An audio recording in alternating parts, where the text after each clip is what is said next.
travers Jésus-Christ, à travers le sang de Jésus. Mais qu'est-ce qui reste maintenant?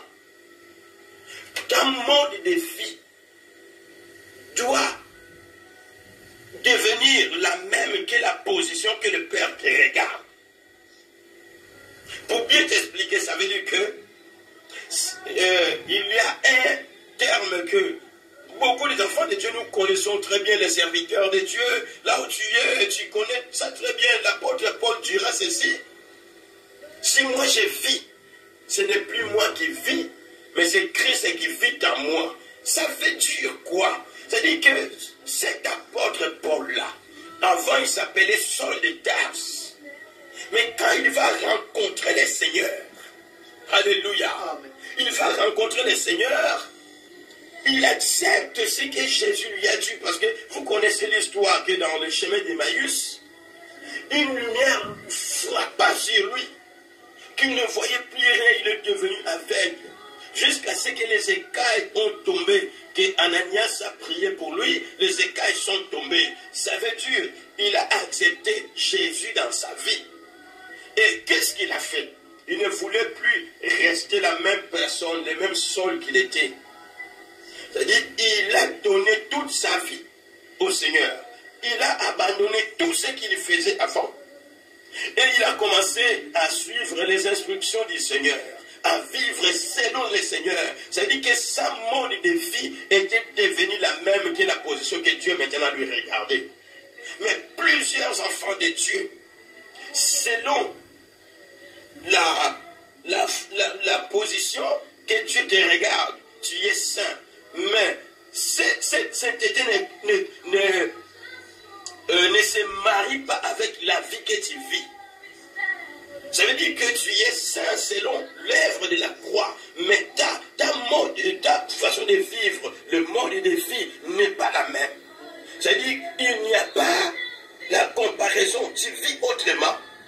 Alléluia. C'est pourquoi ça c'est juste quelque chose que je voulais vous montrer.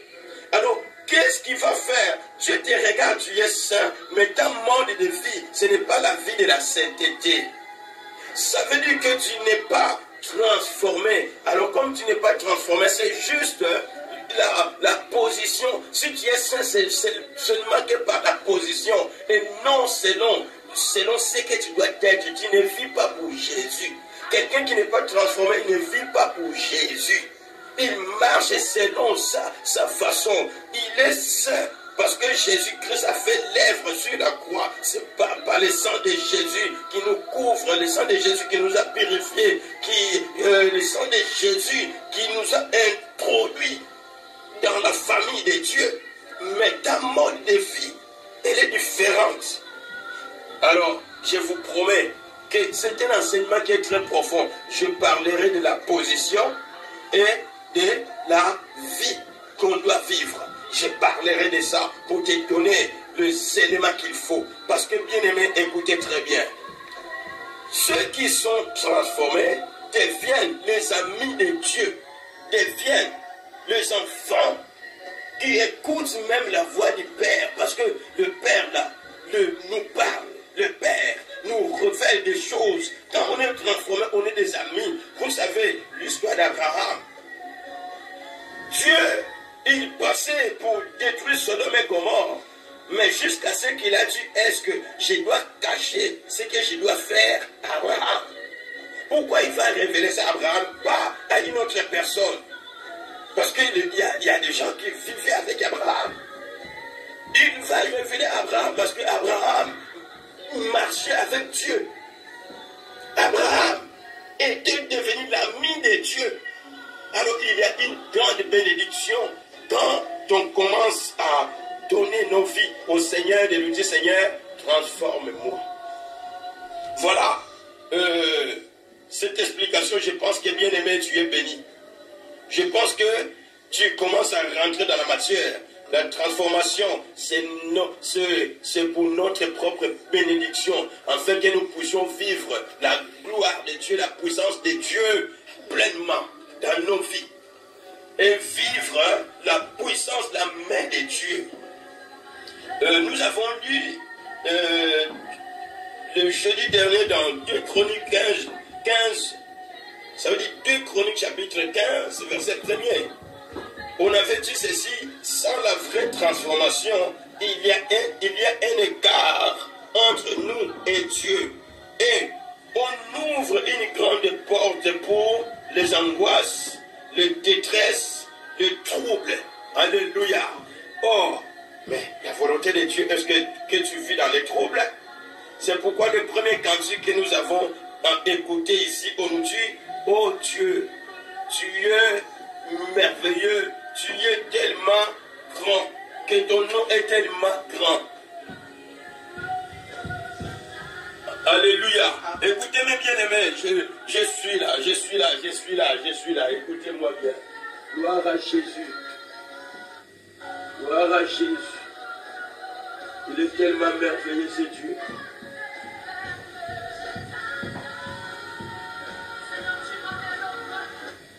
Il est merveilleux, le Saint d'Israël.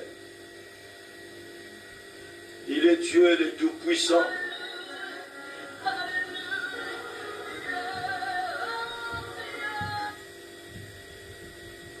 Il est merveilleux. Je veux que nous comprenions. Le nom de Dieu est infiniment grand. Le Dieu en qui nous avons cru, bien-aimé, je suis là, ne t'inquiète pas. Écoutez, il y a quelque chose de meilleur pour toi qui est connecté.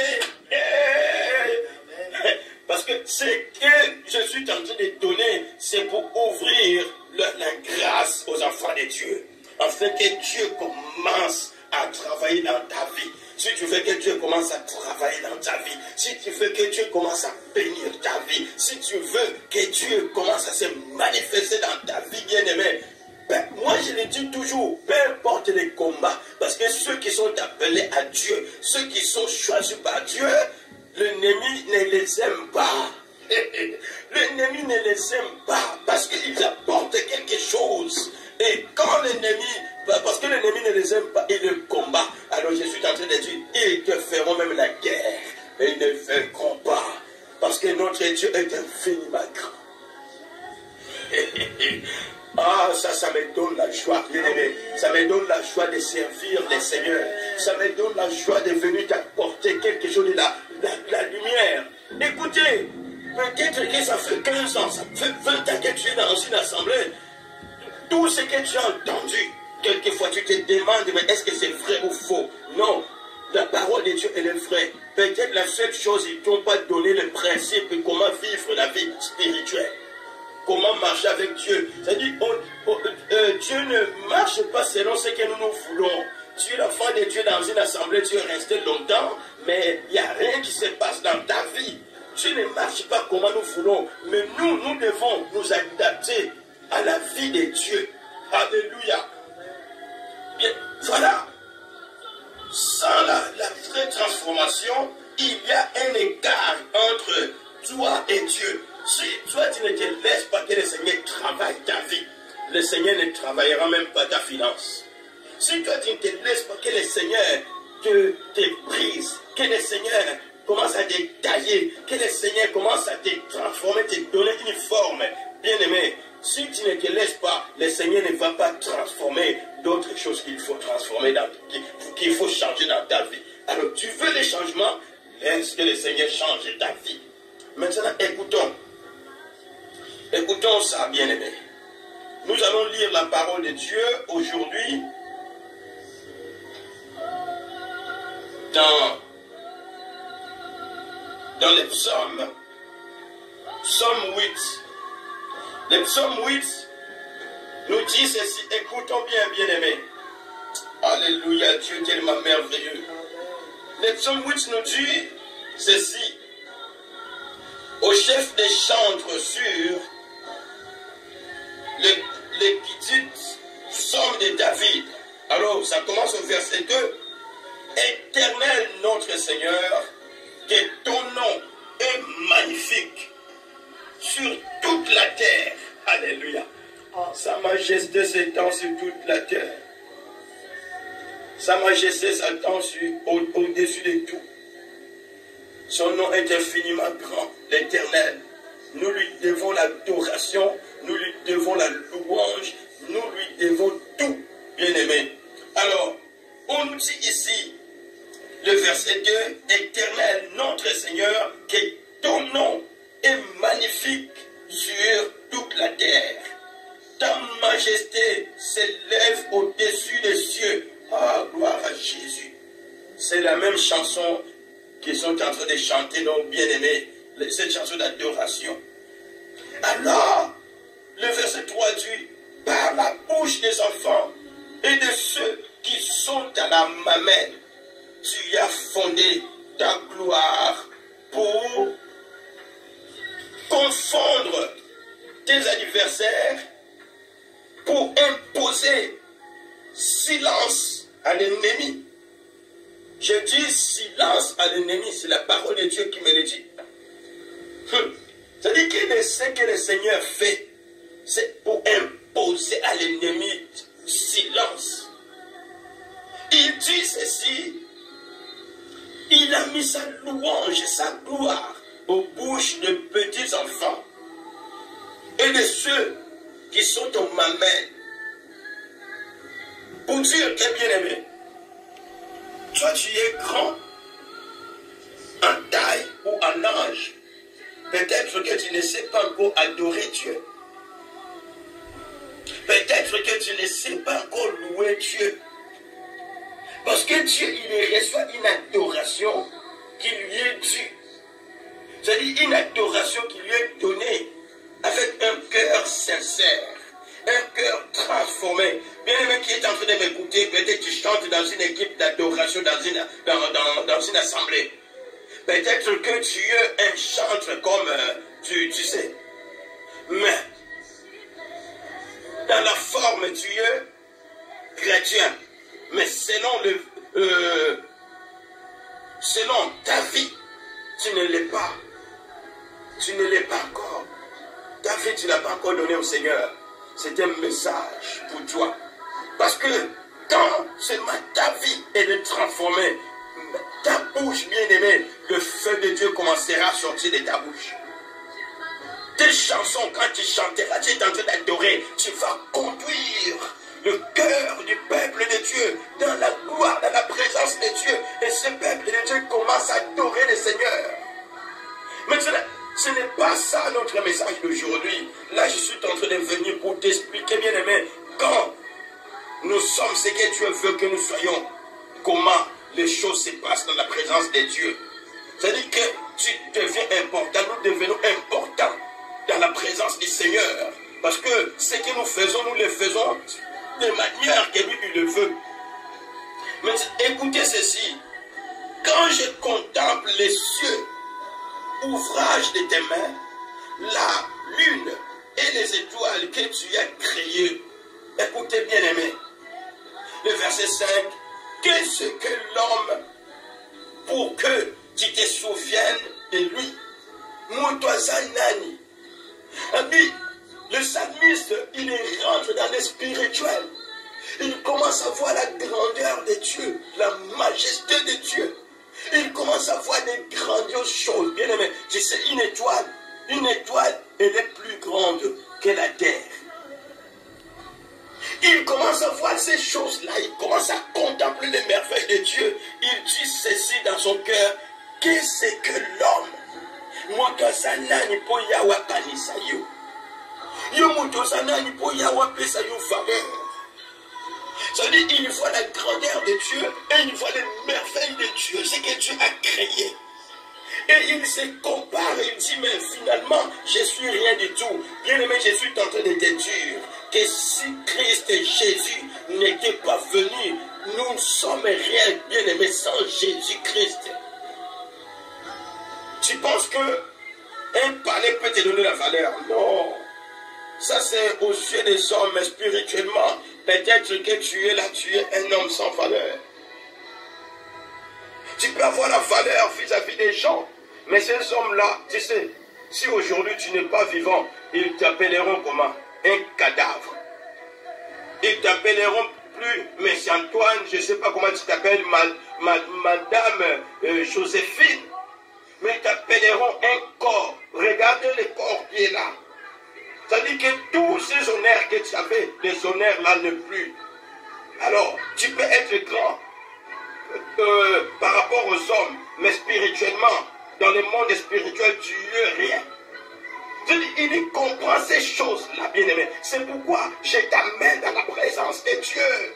Pour que tu sois connecté, peut-être là, tu ne connais pas le Seigneur. Alors ton orgueil te dit que tu es quelqu'un. Ton orgueil te dit que tu es grand. Ton orgueil, quand tu as une petite chose, parce que ce sont des petites choses, la Bible nous dit les restes. Tu peux avoir une voiture, que les gens disent qu'il y a une grande voiture, mais pour Dieu c'est une petite chose.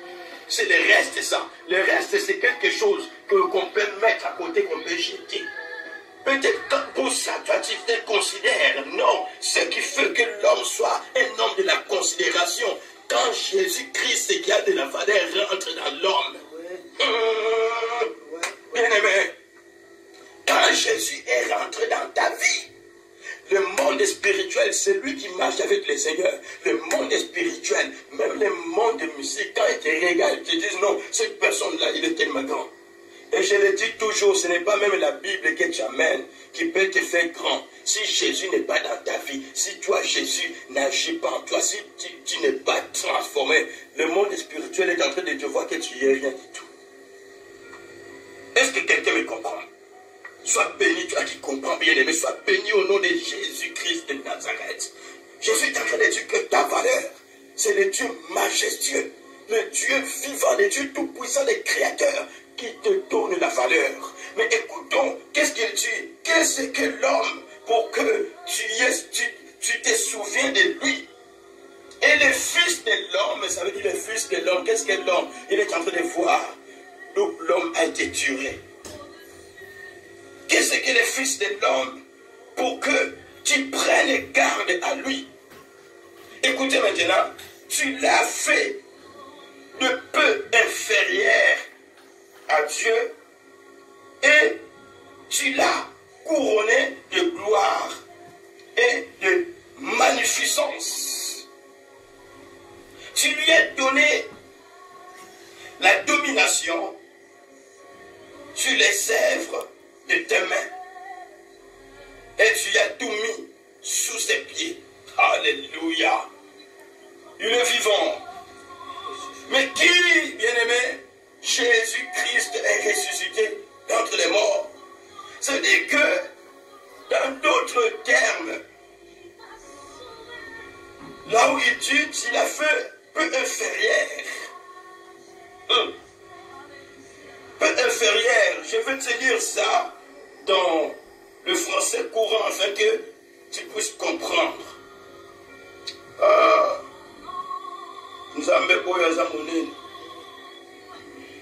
Bolingo na Nzambe, l'amour de Dieu bien-aimé est infini, c'est pourquoi Dieu nous a aimés et il est venu pour nous libérer. Sache que, écoutez ce que la Bible dit.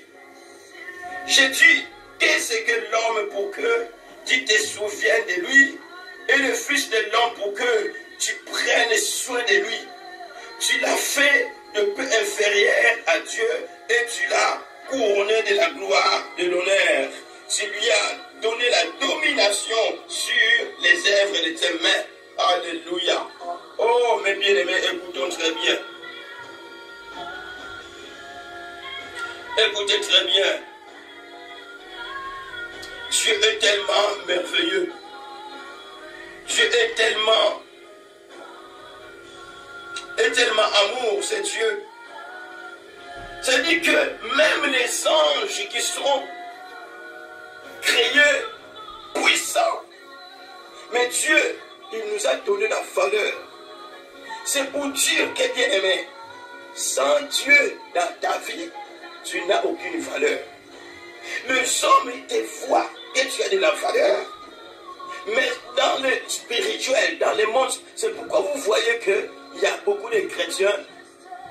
Même, tu vois, même les démocrates qui regardent disent, lui, c'est pas la peine de les toucher. Parce que si je vais les toucher, je vais les toucher dans quelques secondes. Et il est fini. Pourquoi? Parce qu'il ne trouve pas la valeur à toi. Et quelqu'un qui a de la valeur Alléluia. Que Dieu est en lui, que Dieu est dans sa vie. Même le monde mystique, quand ils veulent te combattre, ce n'est pas n'importe quel démon qui les verront pour venir te combattre. Parce qu'ils savent très bien, attention, cet homme-là que vous voyez, cette femme-là que vous voyez, non, lui, il est dans un niveau que nous ne comprenons pas. Il faut l'attaquer fortement. C'est pourquoi ce serviteur ou les enfants de Dieu qui marchent, qui sont transformés, qui marchent avec le Seigneur, même leurs combats sont rudes. Mais même quand les combats sont rudes, bien aimés, ils sont plus que vainqueurs. Parce que la Bible nous dit dans Romains 8 que nous sommes plus que vainqueurs à celui qui nous a aimés. Voilà pourquoi dans cette émission, la connexion divine, bien aimé, je vous amène toujours de vous approcher de Dieu pour vous montrer que ta valeur, ce n'est pas les hommes qui les donnent. Les hommes peuvent te considérer, mais aujourd'hui, si tu es mort, tu n'as plus de considération. Mais celui qui a Jésus, même quand il est mort, il a de la considération auprès du Seigneur. C'est lui qui a Jésus. Vous savez, Moïse, il est mort. Moïse est mort. La Bible me dit ceci, que Satan, il est venu, il le réclame, il veut même le corps de Moïse. Il est déjà mort, mais pourquoi il va aller chercher encore? Pourquoi? Parce que Moïse, il avait de la valeur. Et la Bible nous dit que l'Éternel, il a envoyé l'ange Michael, afin que Satan ne puisse pas toucher le corps de Moïse. Vous comprenez? Pour les hommes, tu as de la valeur. Quand tu es vivant, tu as quelque chose. Que tu lui donnes quelque chose, tu as de la valeur. Mais pour Dieu, quand Dieu rentre dans ta vie, la valeur rentre. Quand Dieu rentre dans ta vie, alléluia, tu deviens grand. Ce n'est pas ta taille, je ne parle pas de la taille physique, bien aimé. Tu peux avoir 1,20 m de la taille. Tu peux être mince. Mais quand Dieu, Jésus-Christ de Nazareth est dans ta vie, tu es grand, tu es puissant, tu es élevé. Quand Jésus rentre dans ta vie, la valeur rentre. Quand tu te connectes avec le Seigneur, bien aimé, Jésus est en train de te dire, ne te plains pas. Même si tu es en train de passer des combats, des moments difficiles, mais si tu es avec le Seigneur, si tu es réellement l'enfant de Dieu qui vit pour le Seigneur, si tu vis pour le Seigneur, parce qu'il y a d'autres, tu peux être attaqué à travers de ce que toi tu fais. Mais si tu marches dans la vérité, tu marches avec le Seigneur, dans l'intégrité, que tu es connecté avec ton Dieu, alléluia, tu seras combattu. Mais l'Éternel, il est en train de dire à Jérémie, ils te combattront, mais ils ne te vaincront pas. L'Éternel, il a dit même à Satan, il dit, regarde Job, vas-y, touche, mais son âme, tu ne le toucheras pas. Parce que son âme est entre mes mains. Tu sais que la vie d'une personne est entre les mains de Dieu. Si tu marches avec le Seigneur garde ton âme. Tu peux être touché dans ton corps. Il peut avoir des soucis, de l'argent ou de quoi que ce soit. Mais ton Dieu se lèvera toujours.